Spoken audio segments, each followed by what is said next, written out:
moves out and the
This is WeatherScope.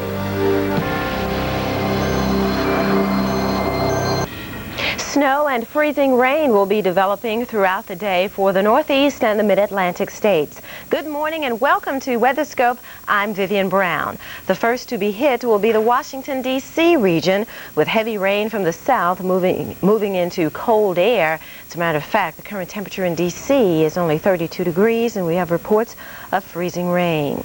We have live crews stationed ahead of the storm, and for the latest, let's go to Marshall Seas. He's in the forecast center. Good morning, Marshall. Good morning, Viv. Good morning, everyone. That's right. Even as Viv was talking, the freezing rain has changed to snow. That's what is currently being reported at Washington, D.C., and that's at National Airport. 32 degrees over dew point of 25 degrees. A lot of moisture moving into colder air. Winter weather advisories have been issued for the entire Washington, D.C. metro area. Let's take a look at what's going on up there. There's your satellite picture. Increasing clouds working their way to the north, where one of our crew is stationed. And what we're going to see happening today is this low moving to the east. That's going to bring snow into New York and western Massachusetts.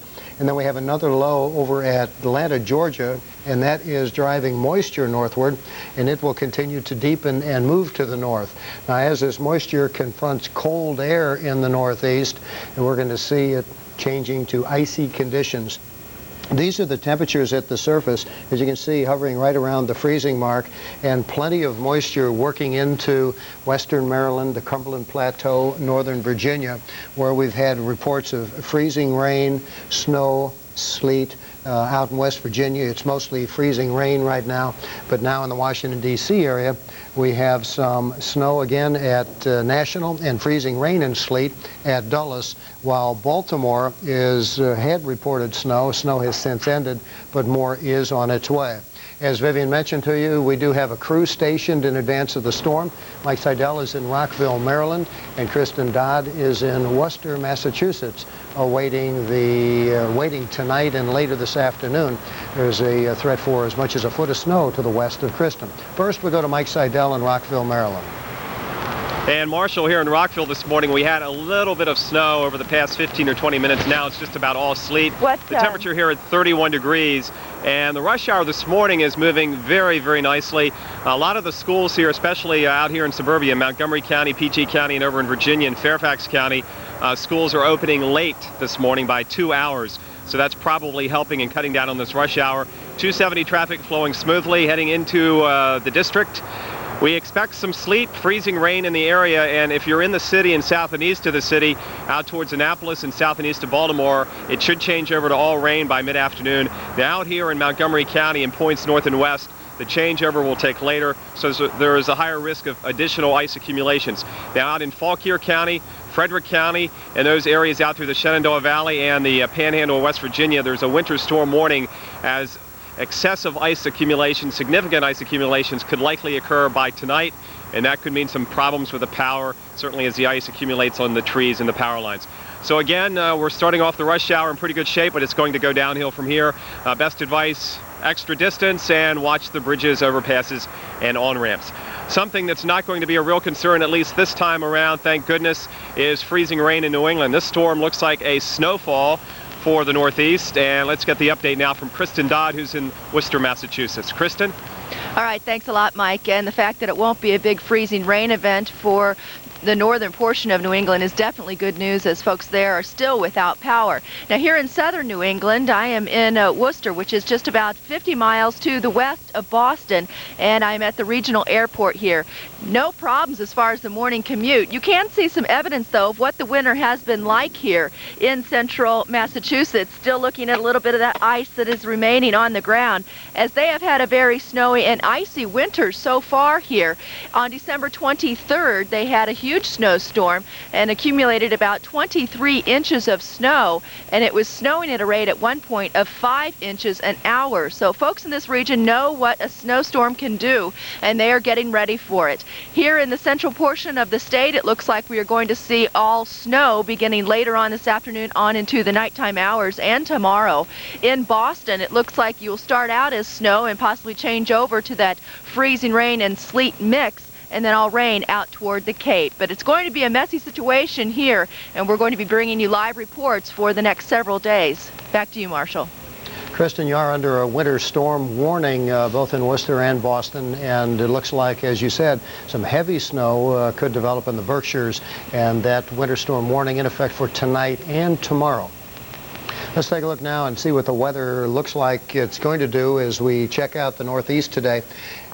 Here's where Kristen is, and that snow will be developing late today. Looks like you'll be okay for the rush hour, but later tonight as that snow develops, it will snow quite heavily out to the west, but then as warm air gets wrapped into the system, that will change to sleet and then to rain. Looks like rain for Boston, then out around the Berkshires over into southeastern New York State and northeastern Pennsylvania. Possibility for some significant snow. By the way, where Kristen Dodd was reporting from, temperature is about 14 degrees right now with a dew point of about 6 degrees. If wintry travel, definitely in the Northeast, if you have travel plans, you may want to check with the local authorities before you venture out and find out what you might be confronted with. Meanwhile, if you're not close to your TV set, but you are close to your computer, for updates on this storm, you can check with us on www.weather.com. Meanwhile, to check on the western storm and the forecast, we'll go back to the studio and Vivian. Well, thanks, Marshall. The West Coast, like the East Coast, is under stormy conditions again today. Meanwhile, the center of the country, well, you did get a wintry blast, but clearing conditions are expected today. Your morning rush hour may be still a little sloppy, though, for you in Chicago. Overnight, the area received more than 3 inches of snow. That, of course, made for a tricky evening rush hour. Crews have been at work overnight on the snow, and still maybe some slick spots this morning, so be extra careful in Chi-Town. Well, in Spokane, Washington, we'll be seeing more rain and snow showers. That could make for very hazardous conditions for getting around the area. Temperatures will be sliding back and forth, so the precipitation will be changing through the day. We have had reports of some moderately heavy snow this morning at Stampede Pass, but in Seattle it is rain. We have rain in Portland with temperatures, the afternoon highs anyway, should be approaching 50 degrees. So much warmer today, the Pacific Northwest, than what we've seen the last week or so, dealing with freezing rain in Portland and really a major problem. But today, more of a Pacific influence, and again, warmer air, so most of the precipitation in the form of rain. As a matter of fact, freezing levels are pretty high, about 4,000 or 5,000 feet to find the snow in the Cascades. Snow can be found here, too, the Intermountain region. The Bitterroots of Montana and Idaho, as much as 3 to 6 inches are possible. Even the Wasatch